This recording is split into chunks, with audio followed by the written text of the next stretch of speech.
Good news about the fourth stimulus checks, everybody. Democrats now urging Biden to raise the debt ceiling this month, and Joe Biden also announced that student loan payments will resume in just 2 months. So be sure to subscribe to my channel and stay until the end of this video to find out the most important stimulus check information. Now, President Biden is going to visit Kansas City this weekend to discuss his new bipartisan infrastructure package, and that's the latest stop in the White House's campaign to promote his legislative accomplishment. Do you think that Joe Biden is doing enough to send out the fourth stimulus check, or do you believe that he should do a better job in approving more stimulus payments for the American people? I want to know your thoughts on this, everybody. Tell me in the comments down below. For what I think you will find a very, very informative and interesting program. At a time when our nation is seeing an obscene level of income and wealth inequality, and when I think, as all of you know, the people on top are doing phenomenally well, while at the same time working people are struggling, we are going in the next few weeks and months to be focusing on the needs and struggles of working people. And we are going to take a hard look at the increased level of unionization activities that we're now seeing all across this country. In an unprecedented way, workers, coast to coast, are beginning to stand up, fight back, and demand to be represented by a union. And tonight, something which is really, really exciting, we are going to be speaking to workers in Buffalo, New York, who are attempting to unionize 3 Starbucks shops in the Buffalo area. Now, you might say, why is an effort to organize 3 shops a big deal?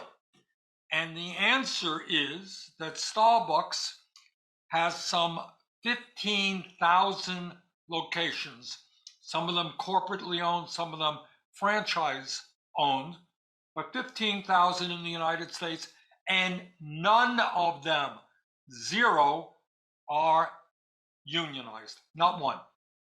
So if these Starbucks workers succeed in their organizing effort, it will be a major breakthrough, not only for Starbucks employees, but for all workers in the low-wage service industry as a whole.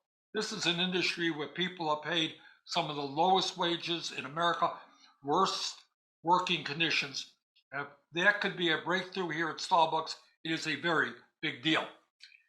And I should add here, and you'll hear a whole lot more about it tonight from our guests, that Starbucks management, to say the least, has been less than enthusiastic about this union organizing effort in Buffalo. In fact, they are doing everything, really in some incredible ways, everything they possibly can to defeat this union organizing drive. Now, let me say a word about the Starbucks Corporation. And the key point to be made here is that Starbucks is not a poor company. This is not some company that is struggling, trying to put a few dimes together. Quite the contrary. This year, Starbucks has already made over $4.1 billion in profits. 4.1 billion in profits. Last year, Starbucks had enough money to pay its CEO, Kevin Johnson, $14.7 million in total compensation.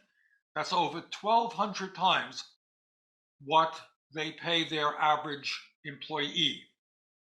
And I think this is also an interesting point to be made, that during the pandemic, the founder of Starbucks and the major stockholder in Starbucks, Howard Schultz, became $1.9 billion richer. That is just during the pandemic, and now has a net worth of almost $5 billion. In other words, Starbucks is a company that has the resources to provide its workers with good wages, with good working conditions, and good benefits. And now let me just divert for another moment and raise another issue that I find very, very interesting. And that is that many, not all to be sure, but many of Starbucks employees are younger people who come from a generation that has really struggled economically. And if you are a member of that younger generation, you know what I'm talking about. Now, the White House also said that the president will discuss how the bipartisan infrastructure law delivers for the American people by rebuilding roads and bridges and upgrading public transit, replacing water infrastructure, and creating good-paying jobs. Biden has visited also many other states like New Hampshire, Michigan, and Minnesota. And as support for Biden has waned in recent weeks, Democrats have even argued even more that it is increasingly important for the president to promote on the infrastructure package in its near-term projects. Now comes the hard part, implementing what the administration lauds as a once-in-a-generation investment in rebuilding the nation's crumbling infrastructure. States could receive anywhere from $2 billion to $45 billion in non-grant funding for projects spanning needs like broadband infrastructure and electric vehicles. Now, the states receiving the most funding might not be surprising. Things like California, Texas, and New York are at the top of the list in terms of dollars. Each is getting more than $25 billion, and the United States News Data Analysis shows that the infrastructure dollars might have the biggest impact in states like Alaska, Wyoming, and Montana, although they might not be proportionate. Although the crisis may not be over, and the Federal Student Aid Director said during remarks this week that while the nearly 2-year pause has been welcome relief, no doubt, January 31st is the last day that borrowers can receive more relief. In regards to stimulus money, student loan payments have been on pause and not collected interest since March 2020. Now, Joe Biden took office in January, and he's extended the student loan moratorium. But the Education Department made clear in August that there will be no more extensions past February, meaning borrowers will have to face their student loan debts next year. The Biden administration also remains firm that 43 million Americans will experience a smooth transition back into paying off their student debt. But experts and lawmakers are not sure. Not only has Biden extended the student loan payment pause since he took office, he has also canceled student debt for about 600,000 borrowers. Now, while those cancellation measures fulfill his campaign promise of reforming broken loan forgiveness programs, which are measures provided within the law, Joe Biden also campaigned on approving $10,000 in student loan cancellation for every borrower. That's something he has yet to do. And Biden has signed into law a bill that will fund the government until February 18th. As according to the White House, he is avoiding the risk of a shutdown after the legislation met opposition from some Republicans. And both chambers of Congress passed the legislation to avoid a short-term shutdown of the government. It keeps the federal government running for 11 more weeks. Republicans have argued that Democrats need to raise debt ceiling alone. So, what are your thoughts on the Democrats and the Republicans, everybody? Are they doing all that it takes to send out the fourth stimulus check, or do you believe they're holding our stimulus payments back? Tell me what you think, everybody, in the comments below.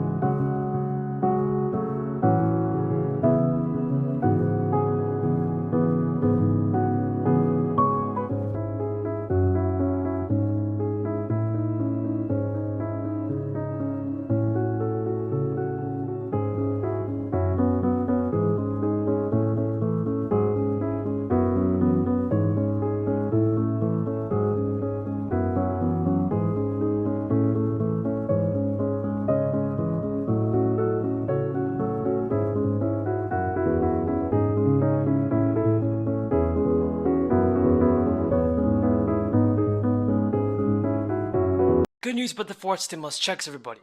Democrats now urging Biden to raise debt ceiling this month, and Joe Biden also announced that student loan payments will resume in just 2 months. So be sure to subscribe to my channel and stay until the end of this video to find out the most important stimulus check information. Now, President Biden is going to visit Kansas City this weekend to discuss his new bipartisan infrastructure package, and that's the latest stop in the White House's campaign to promote his legislative accomplishment.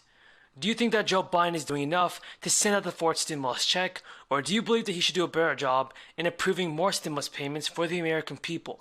I want to know your thoughts on this, everybody.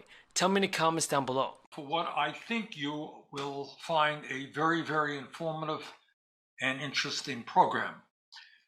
At a time when our nation is seeing an obscene level of income and wealth inequality, and when I think, as all of you know, the people on top are doing phenomenally well, while at the same time working people are struggling,